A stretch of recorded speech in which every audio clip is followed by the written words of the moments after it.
Halo,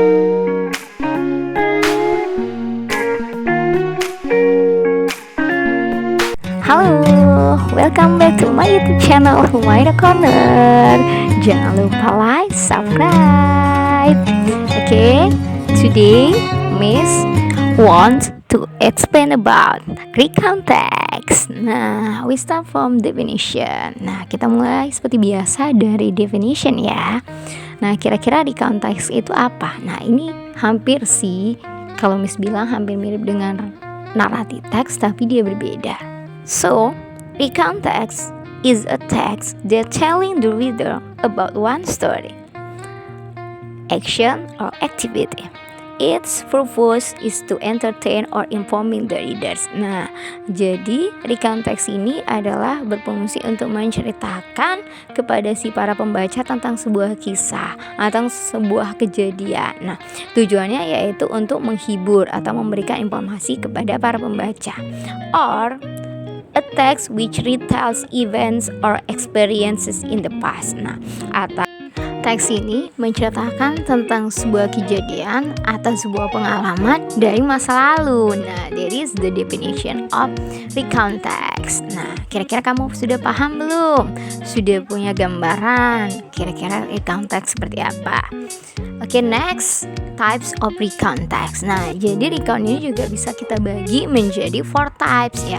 The first is personal recontext. Nah, jadi kalau untuk personal recontext, nah ini biasanya berisi tentang pengalaman pribadi, misalnya such as holiday, pergi liburan, seperti itu.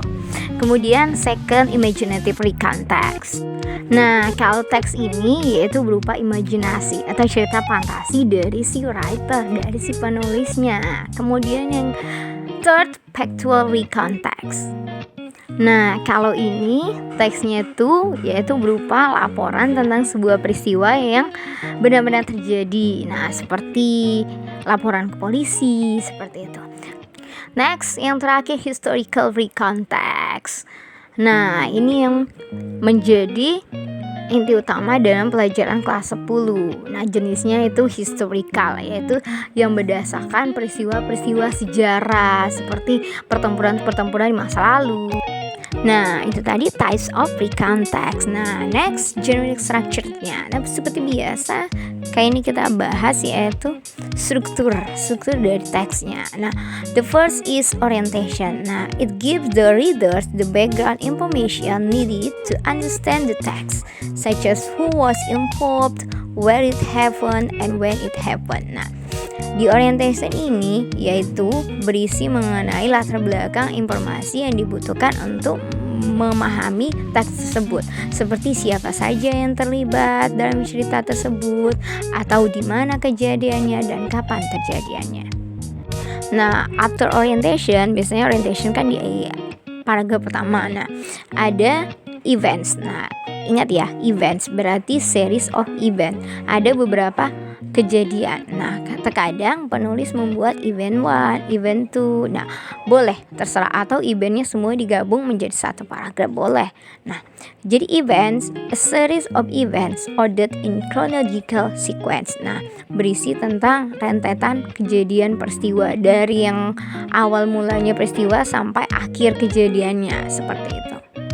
Nah, terakhir, reorientation. Nah, a personal comments about the events or what happened in the end. Nah, ini merupakan semacam pernyataan pribadi atau pernyataan tentang kejadian tersebut dan apa yang terjadi di akhir cerita tersebut.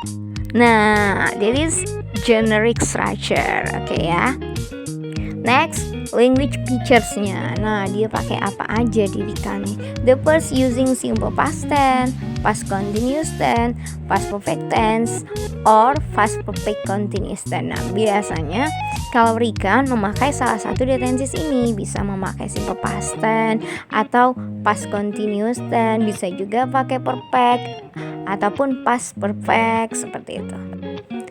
Second, frequent use is made of words which link events in a time such as next, later, when, then, after, before, first, at the same time, as soon as, she left, she led, on Friday, on Saturday, on Monday, on Sunday. Nah, juga dia berisikan kata-kata yang berkaitan dengan waktu kejadian pada teks tersebut. Nah, gitu ya, seperti next, kemudian later, when, ketika, then, seperti itu.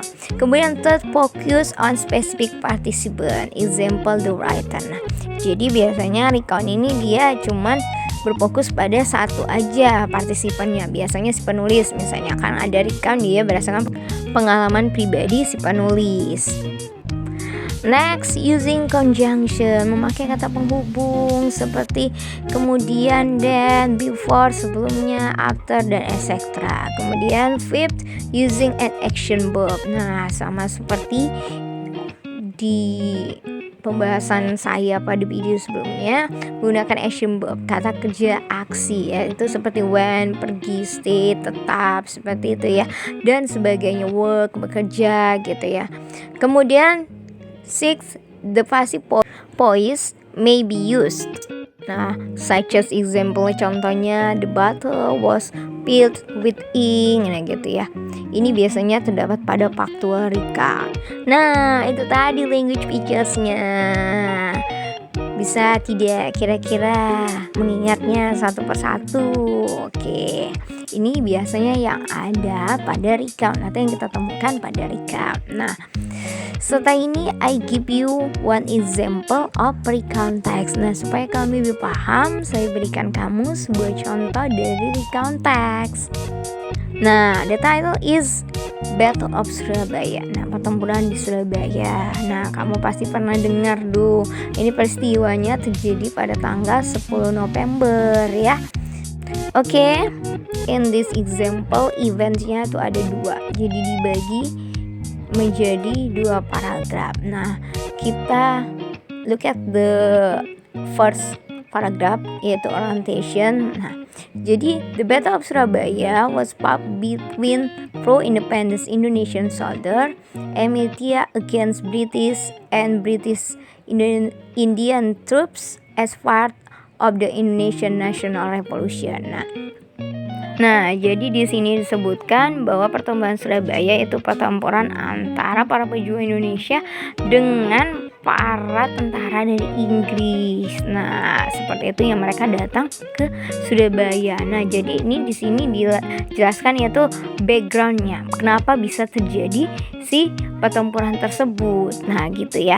Kemudian events 1. Nah, the peak of the battle was in November 1945. The battle was the heaviest single battle of the revolution and become national symbol Indonesian resistance. Nah, saking besarnya pertempuran ini sampai menjadi salah satu pertempuran yang sangat dikenal di Indonesia. Fighting broke out on 30 October after British Commander Brigadier A.W.S. Melleby was killed in the skirmish. Nah, jadi pertempuran ini memang dia memuncak pada tanggal 30 Oktober.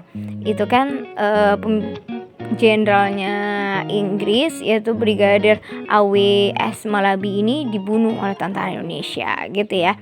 Although the colonial force legally captured the city in 3 days. Nah gitu, walaupun para kolonial Belanda memaksa para pejuang Indonesia untuk mundur dalam 3 hari gitu, tetapi ternyata rakyat Indonesia dengan ibaratnya dengan senjata yang ibaratnya tidak sebanding dengan para kolonial dan juga Inggris tadi bisa melawan mereka itu selama 3 minggu. Nah, dan juga ribuan orang meninggal dalam pertempuran ini.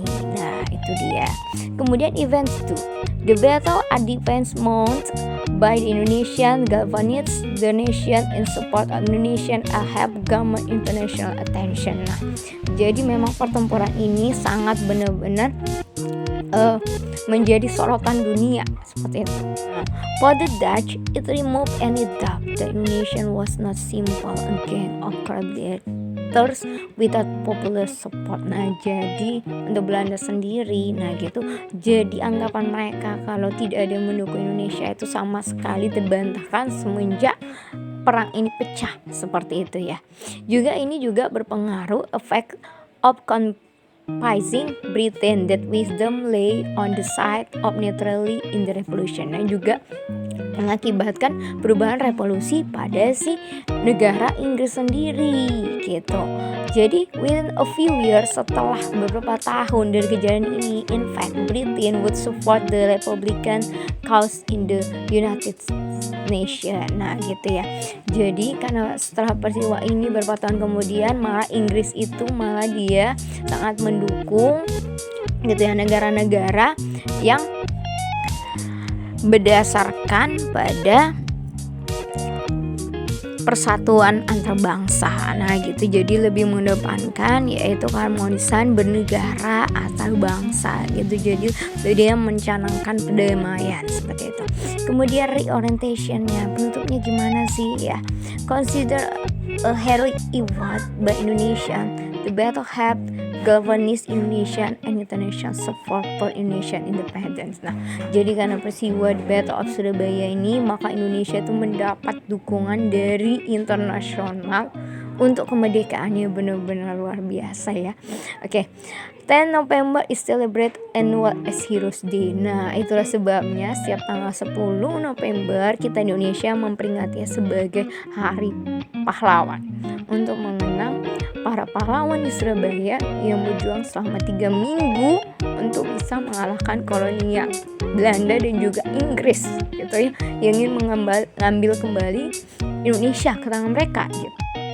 Nah, itu tadi adalah untuk generic structure-nya.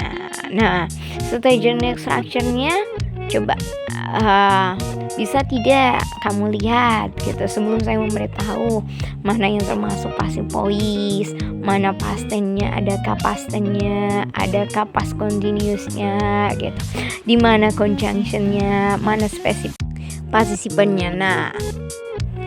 Nah, this is language features-nya. Yang pertama, we start from past tense. Nah, past tense-nya itu yaitu the Battle of Surabaya was fought between pro-independent Indonesian soldier and militia against British Indian troops. Nah, kita temukan pada paragraf pertama ya, sentence-nya pertama di situ past tense. Nah, karena di situ to be-nya yaitu dia sudah menggunakan was. Nah, kemudian conjunction. Fighting broke out on 30 October after the. Nah, gitu ya. Kita bisa temukan pada paragraf 2 sentence 3. Kata conjunction-nya yaitu after, setelah. Kemudian passive voice. Nah, ya. Brigadier A.W.S. Malaby was killed in skirmish. Nah, paragraf 2 sentence 3. Di mana Brigadier A.W.S. Malaby ini terbunuh gitu atau dibunuh gitu ya. Jadi awalan di ya kan dalam bahasa Indonesia itu di sini diubah menjadi was killed. Nah, yaitu was, setelah was kemudian kata kerjanya bentuk ketiga itulah adalah penanda dari pasif. Nah, gitu. Objeknya yaitu Brigadier A.W.S. Nah, gitu.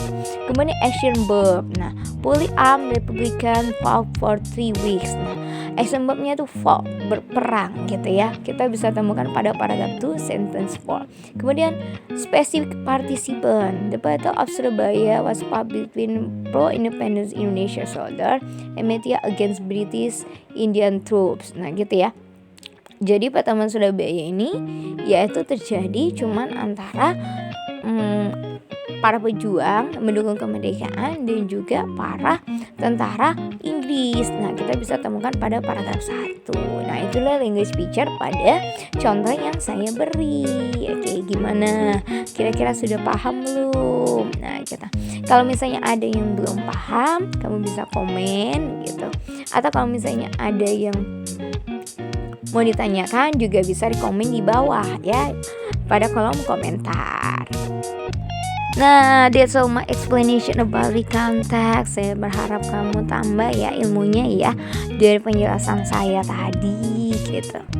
Okay, finally thank you for your attention. Thank you for watching. Okay, see you on my next video.